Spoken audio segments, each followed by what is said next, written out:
Good day to you. Welcome back to the last video of Introduction to the End Times. We're going to be talking about the harlot today, and we're going to finish it up with that and then go into the books of the Bible.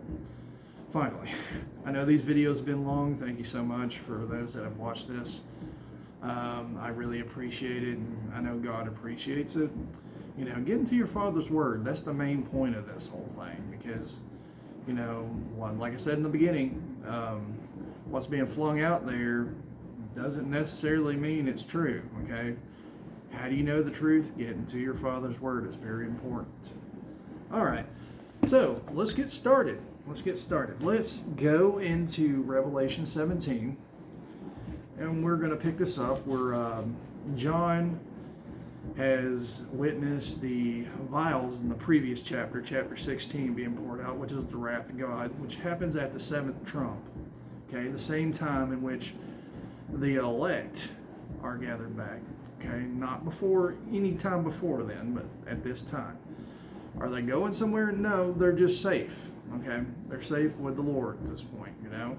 Just like the three Hebrew children that were in the fiery furnace, you know, God's not angry at them, and it's going to be fine for them. It's probably going to be horrible to witness, but be that as it may, we're going to pick it up in chapter 17. You know, keep in mind that the vials have just been poured out and the seventh trump is already blown. And chapter 17 of the great book of Revelation. And there came one of the seven angels which had the seven vials, and talked with me, saying unto me, Come hither, I will show unto thee the judgment of the great whore that sitteth upon many waters. All right, and that's what we're going to pick up on. Who is this harlot? With whom the kings of the earth have committed fornication, and the inhabitants of the earth have been made drunk with the wine of her fornication. All right, underline that, wine of her fornication. This is not the blood of the Lamb here that they're taking communion with. This is the wine of her fornication. This is the opposite spectrum of the blood of the Lamb here, all right? This is what they've been drinking, okay? 3. So he carried me in the spirit into the wilderness, that desolate land, from the desolator of the abomination of desolation spoken of by Daniel the prophet. And I saw a woman sit upon a scarlet colored beast. What color was it? It was scarlet. It was red. Okay, that's important. Because if you remember in 13, you saw the beast from the sea coming up, having 7 heads and 10 horns and 10 crowns upon his head. At the feet of the bear, the body of a leopard. It had the mouth of a lion. That was a scarlet colored beast, okay? And it had the name of blasphemy then when it came out of the sea. But what do we have here? Full of the name of blasphemy. Full of the names of blasphemy.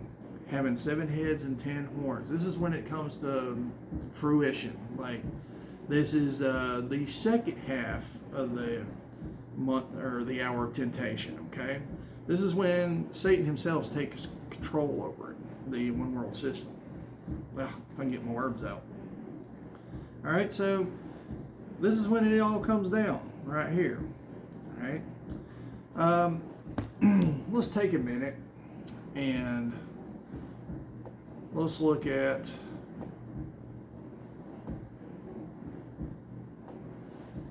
this. Why is it a scarlet colored beast? Okay, if you want to turn to Revelation 12. Revelation 12. We're going to look at the scarlet colored beast, okay? Because it was a beast from before, all right? This is not the first time this thing has reared its ugly head. That's what I'm trying to say. Revelation 12 is basically a sign that John saw that stemmed from the first earth age up into the third and final, okay? There's 3 earth ages, and we're going to explore that for a minute. But what happened in the first earth age? That is to say, what happened before this one that we're living in now? If that sounds confusing, then we're gonna go through it. By the end of this, you'll know what I'm talking about. So what happened before? Revelation 12, verse 3 is where we're going to start. And there appeared another wonder, and that really should be translated sign, in heaven. And behold, a great red dragon, having 7 heads and 10 horns. This is the same thing, just a different time. Because it only had 7 crowns, as you see in the next part of that verse, and 7 crowns upon his head, not 10. All right? This is the beast before. Well, what did he do? 4, and his tail drew the third part of the stars of heaven. And we learned earlier that the stars were symbolic of the angels, the children of God, of heaven, and did cast them to the earth. And the dragon, okay, that's the first earth age right there. He took a third part of God's children and turned them against him in the first earth age. This is when Lucifer fell, okay? This is when Lucifer fell and became the adversary, which is to say Satan, okay? He turned a third of God's children against him. And instead of destroying those children, he came up with this plan of salvation, and that's why we're here today in the second world and heaven age, okay? So this happened in the first. And in the second, you get kind of a glimpse into that with this next part of the verse. And the dragon stood before the woman, which was ready to be delivered, for to devour her child as soon as it was born. And he's done that ever since during this age of salvation, okay? He did that with Eve in the garden during the beginning of the second world age. Cain was being the end result of that, who slew Abel. All right, which Abel was going to be umbilical cord, the umbilical cord where Christ was going to come from in the original plan. All right, but he took out Abel, the angels that left their habitation in Genesis. That was another part to devour the child as soon as it was born. And you can even think of Herod when he sent out the decree to kill all the firstborn. You know, there's many times in which this dragon has tried to overrule this plan, or not overrule it, but to completely do away with it. But he wasn't successful. Christ did come in the flesh, and he is our salvation now. So he ultimately failed. All right? So, let's talk a little bit more about this first earth age. And to make this shorter, I've actually put this on the laptop so that I can divide and stay in the same place in the Bible. So these are the points of interest for the first earth age. You can go to 1 Peter chapter 1. That's 1 Peter chapter 1. Just to show you, there was a world and heaven age before this one that we're currently living in. And it's 1 Peter chapter 1, verse 18. For as much as you know that you were not redeemed with corruptible things as silver and gold from your vain conversation received by tradition and by your from your fathers. And it wasn't gold or silver. It wasn't some intercessory prayer from another preacher that did it. What did it for you? Or what should have done it for you? 19. But with the precious blood of Christ, as of the Lamb without blemish and without spot. That's what does it. 20. Who verily was foreordained before the foundation of the world. Foreordained before the foundation of the world. Before the first world age. Okay? But was manifest in these last times for you, who by him do believe in God, that raised him up from the dead and gave him glory, that your faith and hope might be in God. Okay? This is before the foundation of the world. All right?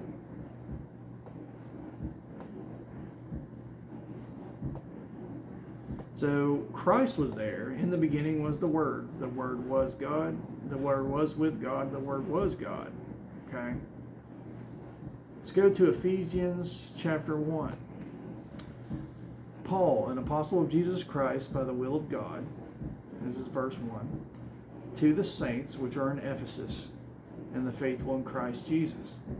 Grace be to you and peace from God our Father and from the Lord Jesus Christ. Blessed be the God and Father of our Lord Jesus Christ, who hath blessed us with all spiritual blessings in heavenly places in Christ, according as he had chosen us in him before the foundation of the world. There you go. Another one, before the foundation of this world was chosen. All right? That we should be holy and without blame before him in love, having predestined us unto the adoption of children by Jesus Christ to himself, according to the good pleasure of his will. All right? To the praise of glory of his grace, wherein he hath made us accepted in the beloved. All right? So Paul was saying, and chosen, that they were chosen before the foundation of this world age, okay? So when were they chosen? In that first world age, right? And they were also predestined since then, okay?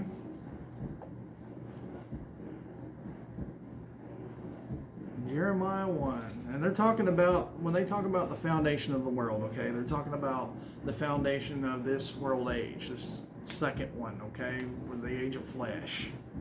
Because this is what it's pertaining to, is the flesh. And Jeremiah 1, verse 4. Then the word of the Lord came unto me, saying, Before I formed thee in the belly, I knew thee. So before he came forth out of the flesh body of a woman, before he came out of the belly of the woman,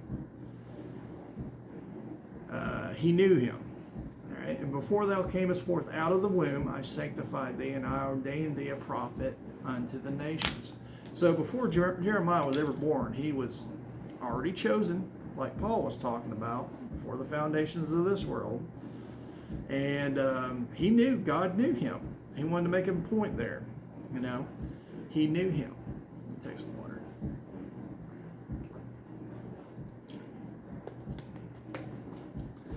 So there had to have been an age before this one, or none of this would even make sense. Okay, that's what I'm basically trying to say. Genesis 1. In the beginning. Genesis 1:1. In the beginning, God created the heaven and the earth. This is the foundation. Okay. 2. And the earth was, that word should be became, not was. The earth became without form and void.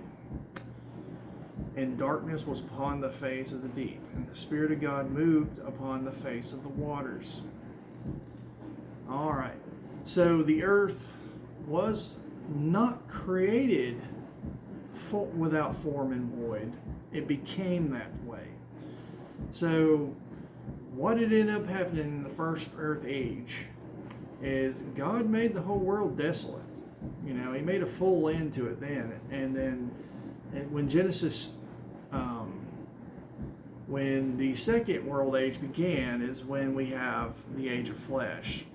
And it shows the recreation of things in Genesis. Okay. So just know it wasn't created without form and void. It became that way. The word was should be became. All right, if you translate it right. All right, and to back up that, we go to Isaiah 45:18. For thus saith the Lord that created the heavens, God himself that formed the earth and made it. He hath established it. He created it not in vain. He formed it to be inhabited. That means he did not create it without form and void. Okay? I am the Lord. There is no one else. Also, if you think about it this way in Genesis, right? Lucifer already fell in that when he was introduced in Genesis. All right, he was the serpent at that point in the tree of knowledge of good and evil, if you want to think about it that way, which is basically his family tree, with the Kenites being the natural branches, whereas the tree of life is Christ, with the natural branches thereof being Israel of old, and then Christians when at the New Covenant, the New Testament, basically when they are grafted into that same tree. All right. Romans 11, if you need help with that. All right. Let's look at why were certain people predestined and preordained before the foundation of this world age. Well, to answer that, let's look at a parable that Christ gave. All right. And that parable is going to be in Matthew 20, verses 1 through 16. Okay?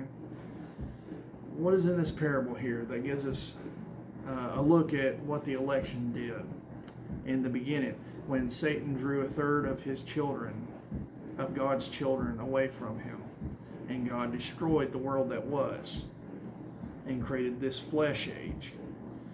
Why were they preordained? All right. Well, this is why. Now let's read the parable and then we'll explain. Verse 1, for the kingdom of heaven is likened to a man that is an householder, which went out early in the morning to hire laborers into his vineyard. All right, so first of all, when you hear about a parable of the kingdom of heaven, it's talking about the kingdom that is coming here. Okay. It's not talking about present day. It's talking about the eternal kingdom, the third world and heaven age. All right. All right. He's talking about the vineyard. All right. So let's go on with the vineyard. You know, Christ is the vine. We are the branches. 2. And when he had agreed with the laborers for a penny a day, which is a day wage back then, he sent them to his vineyard. And he went out about the third hour. This would be about the third hour would be 9 o'clock in the morning, and saw others standing idle in the marketplace, and said unto them, go ye also into the vineyard, and whatsoever is right I will give you. And they went their way. All right. 5. Again he went out about the 6th hour, noon, and 9th hour, about 3 o'clock, and did likewise. Same thing. Got more workers. 6. And about the 11th hour, it's 5 o'clock, I believe, he went out and found others standing idle, and saith unto them, why stand ye here all day idle? They say unto him, because no man hath hired us. He said unto them, go ye also to the vineyard, and whatsoever is right, that shall you receive. All right, so I'll go ahead and tell you, the whole point is basically he's going from the early part of the second world age up until the end to the beginning of the third world age, right? Finding workers, all right? So that's the key to this. 8. So when evening was come, the Lord of the vineyard saith unto his steward, call the laborers, and give them their hire, beginning from the last unto the first. When they came that were hired about the 11th hour, they received every man a penny. They all got paid the same for doing the work. Didn't matter at what part of the timeline they came into the work, okay? But when the first came, the ones he hired first, which were at the beginning of the second world age, we'll just keep it at that, they supposed that they should have received more, and they likewise received every man a penny. They all got paid the same. And when they had received it, they murmured against the good man of the house, saying, these last have brought but 1 hour. That's basically looking forward to the hour of temptation at the end of this earth age, the second one. Okay. And thou hast made them equal unto us, which have borne the burden and heat of the day. It's been there since the beginning of this earth age, basically. But he answered one of them and said, friend, I do thee no wrong. Didst thou not agree with me for a penny?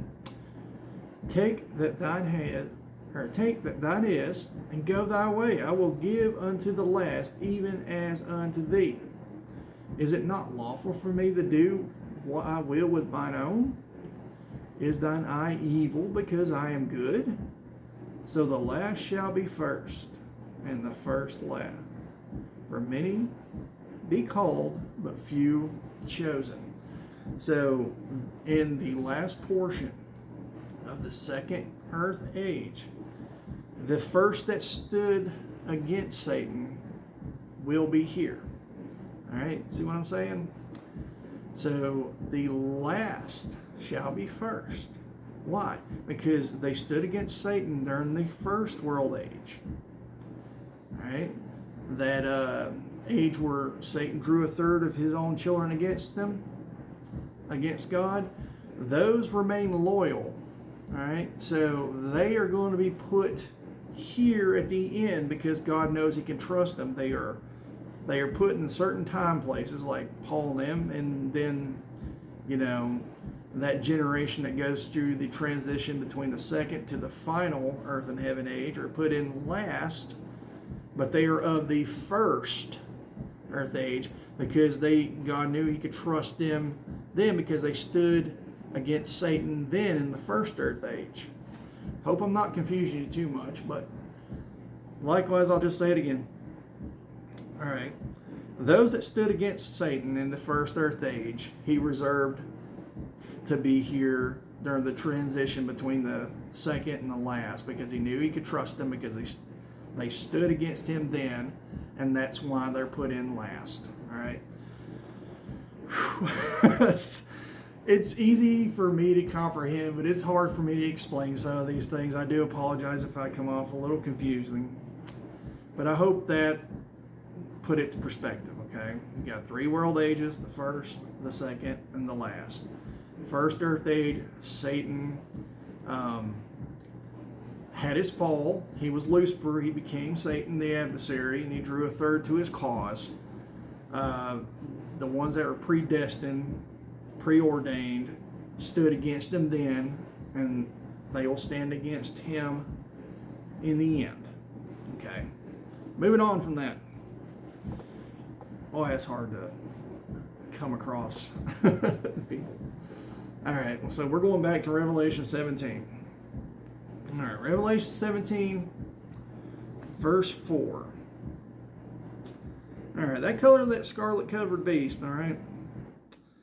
4. And the woman was arrayed in purple. This is 17:4. And the woman was arrayed in purple and scarlet colored. So purple being the color of royalty or harlotry, however you want to look about it. And scarlet, you know, representing that beast, that blood of a dead man, not the blood of Christ, that wine of fornication being on her. And decked with gold and precious stones and pearls, kind of looking heavenly here, looking religious. She's not, okay? Having a golden cup in her hand full of the abominations and filthiness of her fornication. All right, so if you want to read about that golden cup in her hand, go to Jeremiah 51:7. This deals with the same topic because the prophets of old told you about the same thing that John's telling you about here. It's all throughout the Bible. There is no need for anybody to be deceived. You may have to watch that thing, that explanation about the first, second, and third world age. I don't think I did too great of a job there, but hopefully just read over it, you know, a couple times, watch the video, and I hope it clicks in. It's kind of a hard saying, I know. But, you know, if you got it on the first try, good, because I jumbled that one, I know. So, moving on. All right. 17:5. Sharpen up here. And upon her forehead was a name written. Mystery, Babylon the Great, the mother of harlots and abominations of the earth. What is this? You're looking at the mark of the beast in all shape, form, and fashion right here. This is what it is. It's not a computer chip. It's not literal writing on your head. This is inside your forehead, okay? This is a spiritual mark, basically, if you want to think about it that way. We learned about the seal of the living God. Well, here's the mystery. I mean, here's the mark of the beast. It's on her forehead. Upon her forehead was a name written. A name. All right. So let's examine this name. Is there a parallel to this for God's people? There is. There's no name for it. I'll just call it names of the righteous, names of blasphemies, okay? So let's go to Revelation 13:17. And this has to deal with the placement of the mark of the beast. And it says, 13:17, and that no man might buy or sell, save he had the mark, or the name of the beast, or the number of his name. These are the names of blasphemy here, okay? We just read it, you know, back in 17 there. Mystery Babylon. That mystery, Babylon the Great, the mother of harlots and abominations of the earth. All right, that's the name. Where's the opposite side of the spectrum? Well, go to Revelation 3, verse 12, and read what Christ told the spiritual church of Philadelphia here. Okay, 3:12. Him in Revelation, him that overcometh will I make a pillar in the temple of my God, and he shall go no more out. What is the temple of God? Well, it's Jesus Christ. Okay, and the pillar holds up the temple. You get that analogy? They worship him. All right, and I will write upon him the name of my God. So you got the name of God, and the name of the city of my God, which is New Jerusalem, which cometh down out of heaven from my God, and I will write upon him my new name, King of Kings and Lord of Lords. All right. You look at them side by side, and you can make a comparison there. Mystery, the name of God. This is like parallels, okay? You have mystery on the bad one, the name of God. And then the other one, you have Babylon the Great. Then you have New Jerusalem. And then you have the mother of harlots and abominations of the earth. And then you have King of Kings and Lord of Lords. All right? So there you go. Just wanted to point that out. It's pretty neat. There's other parallels all throughout the Bible. And you'll find that. Proverbs gets you geared up to look for that. If you have wisdom, go to Proverbs if you want wisdom. She's very nasty. Okay? So let's go over just a short little list of parallels just so you can see them. You have the tree of life, the tree of the knowledge of good and evil, sheep, goats. The one, when he divides them, Christ that is. In the book of Jeremiah, you have a basket of good figs and a basket of evil figs, symbolic of the harvest of the end times. Okay. Christ is mentioned as the branch in the minor prophets, and Satan is mentioned as an abominable branch that is cast out. Okay. You have the seal of the living God, the mark of the beast. In Isaiah, you'll read about the vineyard, and you'll see that, he was expecting grapes, but behold, wild grapes, poisonous. If you look at the translation of it, it's not really wild, it's poisonous berries is what it translates to. You have mingled wine, spiced, good, perfect, the best choice. Then you have the wine of fornication, the blood of the dead man. All right. Virgin, harlot, and you look at people, Abel, Cain, wheat, tares, and then finally, I'll just put out this one, Lucifer when he was good and alive, and then Satan when he's dead adversary. Okay? So there you go. There's multiple parallels throughout the Bible. But let's talk really briefly about those pillars that hold up the temple of God. Okay. For that, let's go into Proverbs 9. Proverbs 9.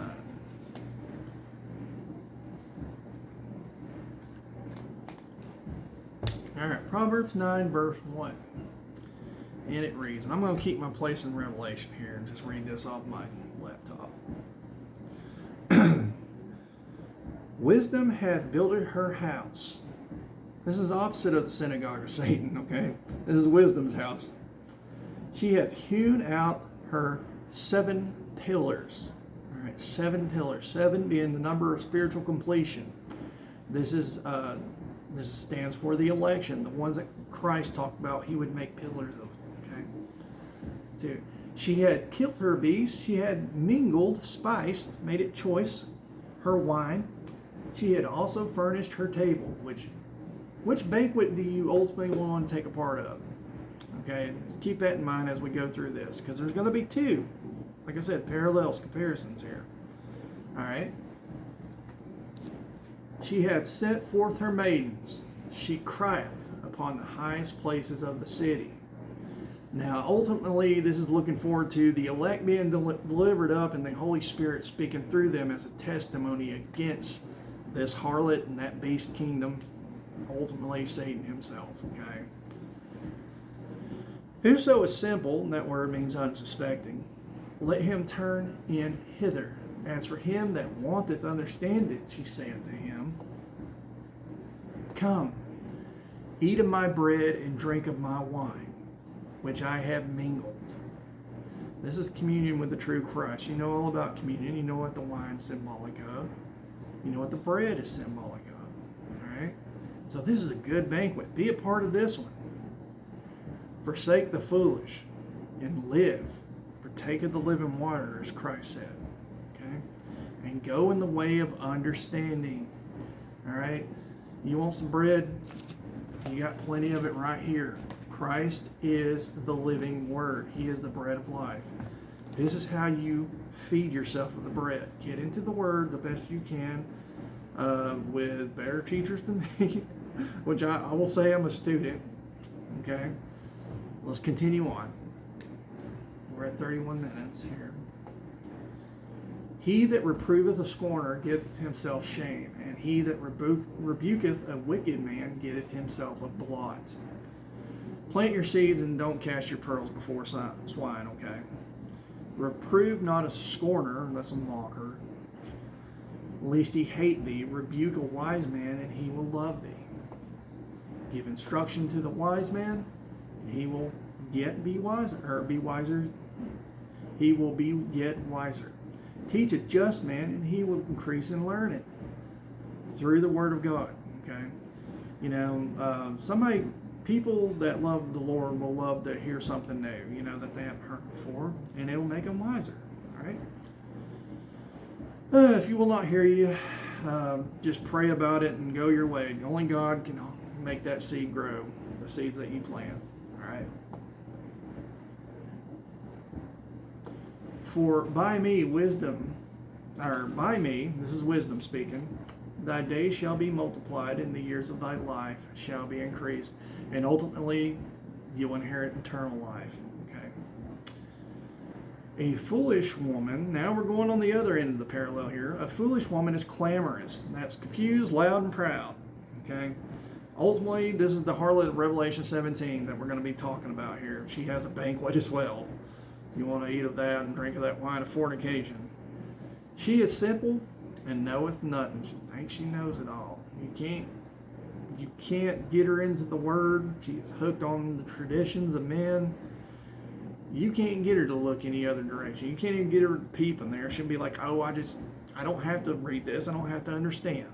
All I know is blah da da da da. This is gonna happen. I'm just gonna put my faith by chance. Okay. All right. So 14. For she sitteth at the door of her house, on the seat in the high places of the city. Think about when Christ talked about the Pharisees, how they love to be seen. Okay, she loves it. She loves religion. And vanity, so that she is also admired. She does this. She says in Revelation 18:7, I sit a queen and am no widow. And that ultimately means that her king is there with her. It's not our king, though. It's not our rock. It's not our Christ, okay? That's why she says, I sit a queen and am no widow, all right? And she's also mentioned in Proverbs a lot as the Zor, all right? That's the Hebrew word for it, the Zor, which means an apostate or adulterous woman, all right? 15, to call passengers who go right on their ways. Whoso is simple, this is her talking, let him turn in hither. Notice that she copied wisdom there. All right? She's acting deceptive here. And as for him that wanteth understanding, she said to him, and this is what she says, stolen waters are sweet, and bread eaten in secret is pleasant. Come take of the communion of the false Christ, is basically what she's saying here. Stolen waters. Christ gives life, his living waters. The devil takes it. He has stolen waters. All right? Christ is the bread of life. This is that mystery bread. All right? Don't eat that. Tastes like crap. Okay?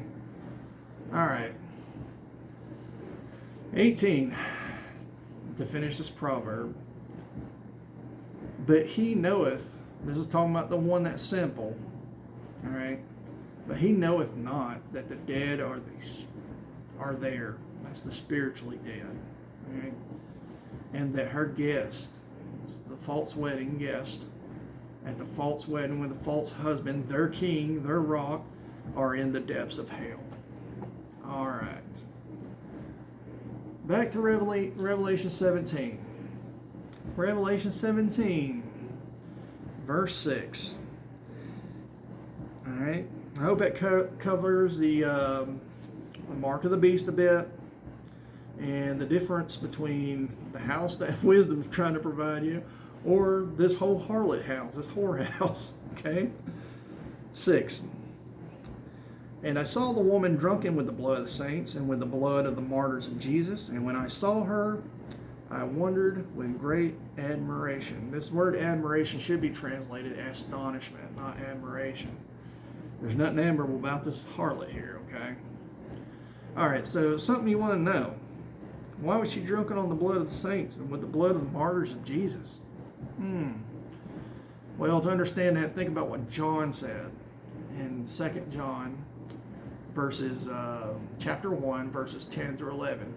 If there come any unto you and bring not this doctrine, the doctrine that John was talking about, the true doctrine, receive him not into your house, neither bid him Godspeed. Why? Because for he that biddeth him Godspeed is a partaker of his evil deeds.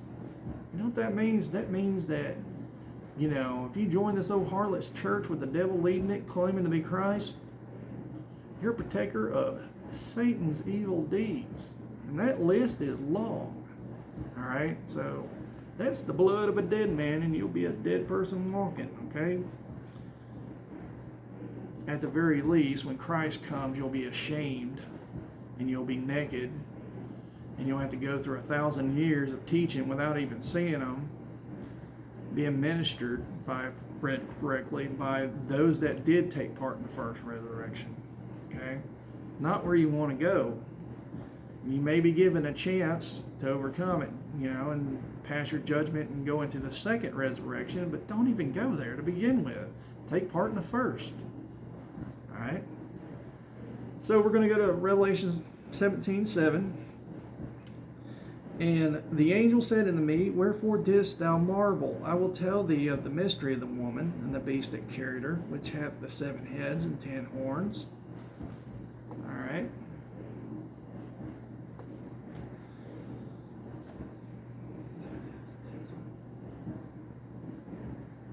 Eight, 17:8. The beast that thou sawest, all right, was and is not. All right, was and is not, and shall ascend out of the bottomless pit and go into perdition. And they that dwell on the earth shall wonder, whose names were not written in the book of life from the foundation of the world, this world age, a second, when they behold the beast that was and is not, and yet is. Man, there's a lot of this in there, and it's kind of hard to understand, but let me just break it down for a minute. Try to break it down better than the 3 world ages here. All right, so let's start with this. All right, how do you know if your name is written in the book of life? Well, you're not going to be confused when the Antichrist gets here, when this harlot's here, and all this is about, because you read this, you understand that, so you're not going to be one of them that's wondering. All right, so that's how you know you have the seal of the living God. Okay. So the beast that was and is not. All right. This is a parody of God. Okay. If you go to Revelation 1, verse 8, it reads, I am Alpha and Omega, the beginning and the ending, saith the Lord, which is, and which was, and which is to come, the Almighty. All right, so this basically shows you that this beast can only be one entity. All right, it's trying to copy God. All right, but it's not. All right, so this is the devil. This is not a Roman general. This is not a Roman Caesar. This is nothing like that. This is the devil. Okay, this is that beast, ultimately.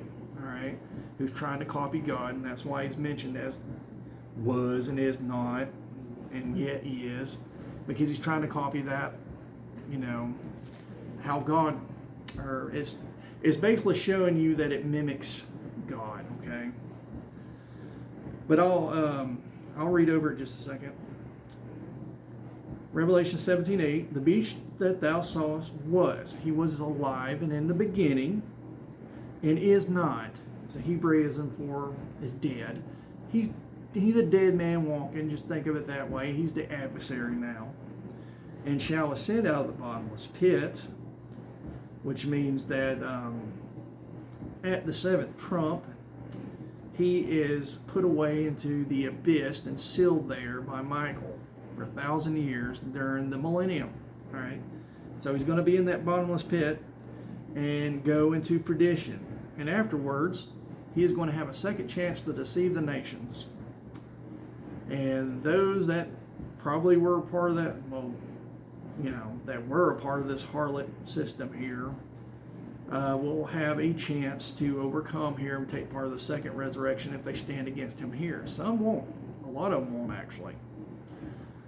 Maybe still mad about things. I don't know. You know. But anyways, come out of the bottomless pit and go into perdition. All right. And I think we covered it. And they that dwell on the earth shall wonder, whose names were not written in the book of life from the foundation of the world. When they behold, when they look and see the beast that was in the beginning, okay, and was alive, and is not, dead, and yet is coming out of the bottomless pit and going into perdition, okay, yet is still preserved for a time, okay. 9, and here's a mind which hath wisdom. The 7 heads are 7 mountains on which the woman sitteth. We covered that before. And there are 7 kings. 5 are fallen. And we're not going to discuss the 5 that are fallen.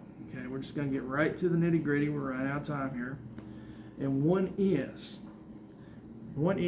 that beast from the sea, that multi-headed beast. And the other is not yet come. And that's when it becomes that crimson beast. So he's explaining how it all comes together from beginning to end here. And let's see. The other's not yet come, and when he cometh, he must continue a short space. All right. So there is an hour of temptation. The first half of that hour is when the beast of the sea, the multi-headed beast, the bear, the leopard, and the lion, humans basically have power over the world at that point, that one world political system, and that short space is half of that, which is when they give the power over to the dragon. The dragon takes control of it and becomes the crimson beast with the harlot riding it, basically, in the beginning of this. Okay.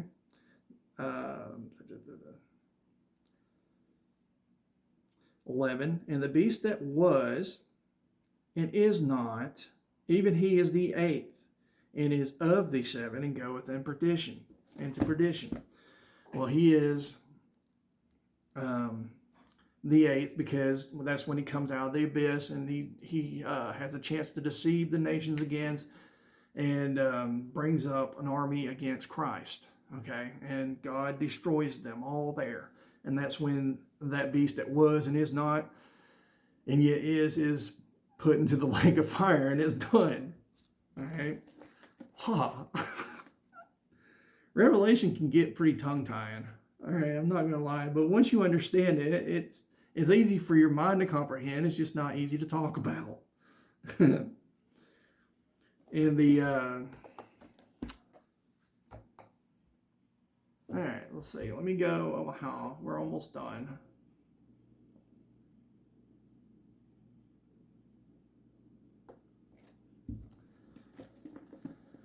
All right.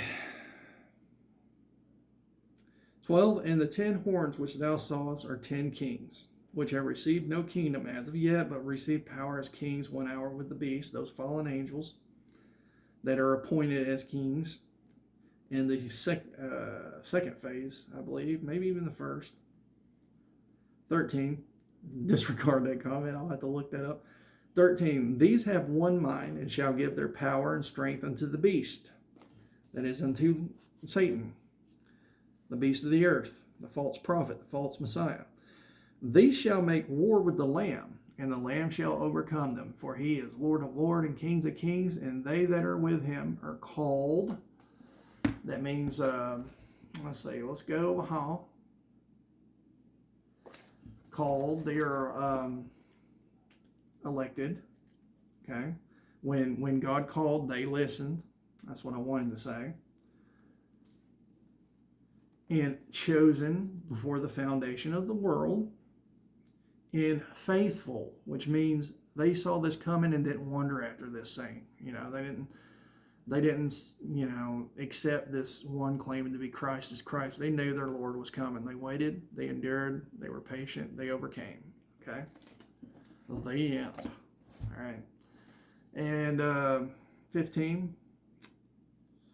And he saith unto me, the waters which thou sawest, where the whore sitteth, are people and multitudes and nations and tongues. That's 4. That's the number of the earth, spiritually. And yes, you'll never look at waters the same throughout the prophets, or when the prophets start talking, or throughout different things. You'll always ask, can I insert this here? Will it make sense? Does it open it up? When, you use this key, waters being peoples, multitudes, nations, and tongues. Just remember that. 16, and the 10 horns which thou sawest upon the beast, they shall hate the whore, and shall make her desolate and naked, and shall eat her flesh, and burn her with fire. Not physically. Okay, this is spiritually. All right? All right. So, the opposite of this would be the 2 witnesses. All right? And you can read about them in Revelation 11:13. All right? They will eat her flesh, meaning that they will pamper her, okay?